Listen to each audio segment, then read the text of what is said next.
Buenas tardes, mi nombre es Belén de Álvarez, junto con mi compañero Gary Machaca venimos a hablar un poco sobre el proceso de colonización de Venezuela en el libro de Arturo Sosa, Emancipación y Colonización de Venezuela. Como primer punto vamos a hablar sobre la preparación de la crisis, la rebelión de los negros, en donde se manifiesta la sublevación del negro sambo José Leonardo Chirinos, que se levantan negros y mestizos en la hacienda Macanilla en 1795 en Coro. Una de las causas que iniciaron este movimiento fue la creencia que el rey de España había proclamado un código negro donde se establecía la liberación de negros. Como segundo proceso, también el cobro de extensiones de tributo a los que se trasladaban para trasladar la mercancía hacia Coro. Y también las vegaciones que estaban sometidos los negros y esclavos hacia los españoles. José Leonardo Chirino junto a Juan Bautista Chiquito Cristóbal Acosta y Caridad González se encarga de preparar la celebración. Como primer punto atacan la hacienda Socorro, donde matan blancos y negros proclamando el código negro que según se había proclamado para esa época. Primera consecuencia para la rebelión de los negros se trata sobre la creencia de que España había promulgado un código negro donde se promulgaba la liberación de negros. Como segundo punto, el cobro de excesivos tributos a los negros que transportaban mercancía hacia Coro. Y esta rebelión se trata sobre la liberación de esclavos que estaban sometidos a españoles por la corona española. El punto en la preparación de la crisis tenemos las expediciones de Francisco de Miranda. En 1806 se hacen dos expediciones, una en abril donde invaden Acumare y una en agosto que invaden por Coro. En 1808 se desveló una conjura de criollos y mulatos españoles contra la corona española. Luego Miranda tenía varias ideas sobre el modo de gobernar en América. Para eso él hizo estas dos expediciones, como por ejemplo el desarrollo de gobiernos locales que administrarían su propio territorio.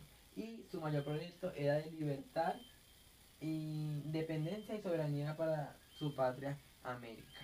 Luego de las facciones de Francisco de Miranda tenía desarrollo de gobiernos estables dentro de la nación. Pasaríamos a un segundo plano que sería el estallido de la crisis de 1810 y 1812 que destaca Arturo Sosa en su libro Emancipación y Colonización de Venezuela.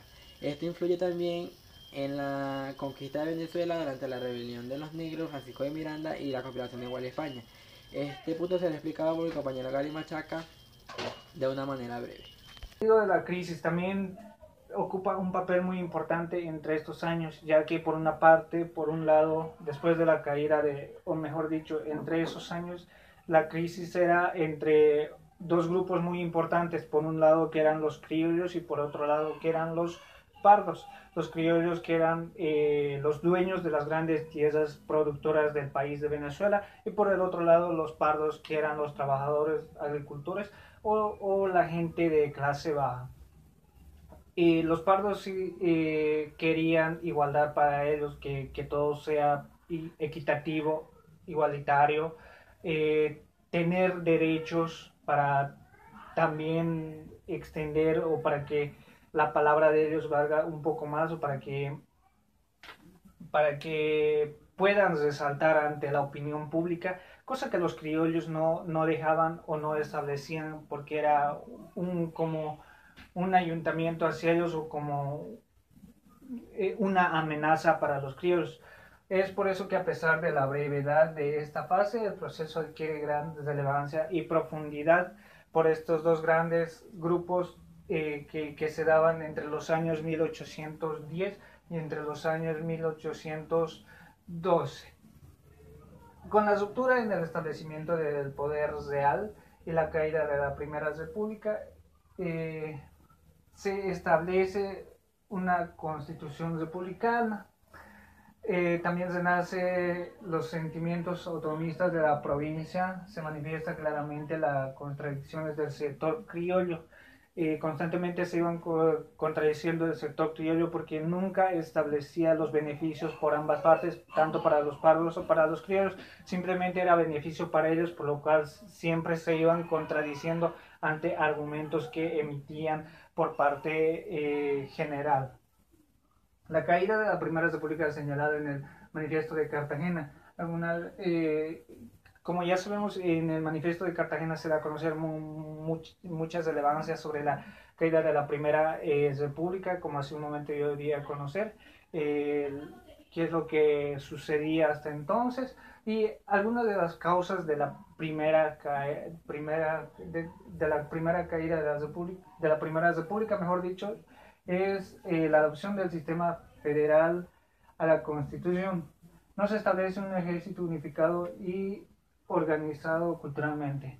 Lastimosamente, como era la Primera República, no se establece un ejército unificado. Y bueno, continuando con el tema, vamos a conocer un poco del estallido de la crisis de los años 1810 a los años 1812, también conocidas como la caída de de la Primera República Bolivariana de Venezuela, como actualmente se conoce. El 19 de abril del año 1810 será inicio a la conformación de la Primera República de Venezuela, que para entonces estaba a cargo del capitán Vicente Emparán. Mejor dicho, en Caracas, el mismo año, en el año 1811, aproximadamente el 5 de julio, se da inicio a la independencia de la Primera República bajo el cargo de las tropas republicanas, un congreso republicano que desloca pacíficamente al capitán Vicente Emparán. De tal forma se da inicio a la Primera República Venezolana, constituida con el nombre de Conferencia Americana de Venezuela, que tenía cuya capital entonces el estado de Valencia. Puesto que por otro lado había una interfaz por parte de los realistas, autodenominados realistas, a cargo del oficial Domingo de Monteverde, si no me equivoco, si la memoria no me falla, que querían recuperar nuevamente la República de Venezuela para poder someterla. Cosa que llamaron para entonces, el año 1812, se llamó al general Francisco de Miranda para que para que juntamente con sus tropas puedan establecer el ayuntamiento o el enfrentamiento para poder defender la república que se había conformado hasta entonces. Pero no se pudo llegar a tales consecuencias o a tales fines, ya que el 25 de julio de 1812 se da por manifiesto la caída de la Primera República Venezolana, dando con un fin de aprisionamiento al general Francisco de Miranda por parte de los realistas y hacia las tropas republicanas de entonces. Bueno, el estallido de la crisis también ocupa un papel muy importante entre estos años, ya que por una parte, por un lado, después de la caída o mejor dicho, entre esos años, la crisis era entre dos grupos muy importantes, por un lado que eran los criollos y por otro lado que eran los pardos. Los criollos, que eran los dueños de las grandes tierras productoras del país de Venezuela, y por el otro lado los pardos, que eran los trabajadores agricultores o la gente de clase baja. Los pardos querían igualdad para ellos, que todo sea equitativo, igualitario, tener derechos para también extender o para que la palabra de ellos valga un poco más o para que puedan resaltar ante la opinión pública, cosa que los criollos no dejaban o no establecían, porque era como un ayuntamiento hacia ellos o como una amenaza para los criollos. Es por eso que, a pesar de la brevedad de esta fase, el proceso adquiere gran relevancia y profundidad por estos dos grandes grupos que se daban entre los años 1810 y entre los años 1812. Con la ruptura en el establecimiento del poder real y la caída de la Primera República, se establece una constitución republicana. También se nace los sentimientos autonomistas de la provincia, se manifiesta claramente las contradicciones del sector criollo. Constantemente se iban contradiciendo el sector criollo porque nunca establecía los beneficios por ambas partes, tanto para los pardos o para los criollos, simplemente era beneficio para ellos, por lo cual siempre se iban contradiciendo ante argumentos que emitían por parte general. La caída de la Primera República señalada en el Manifiesto de Cartagena. Como ya sabemos, en el Manifiesto de Cartagena se da a conocer muchas relevancias sobre la caída de la Primera República, como hace un momento yo di a conocer, qué es lo que sucedía hasta entonces y algunas de las causas de la primera caída de la Primera República, mejor dicho, es la adopción del sistema federal a la Constitución. No se establece un ejército unificado y organizado culturalmente. Lastimosamente, como era la Primera República, no se establece un ejército unificado, ya que no se tiene como comandante como ya conocemos, a nuestro libertador Simón Bolívar.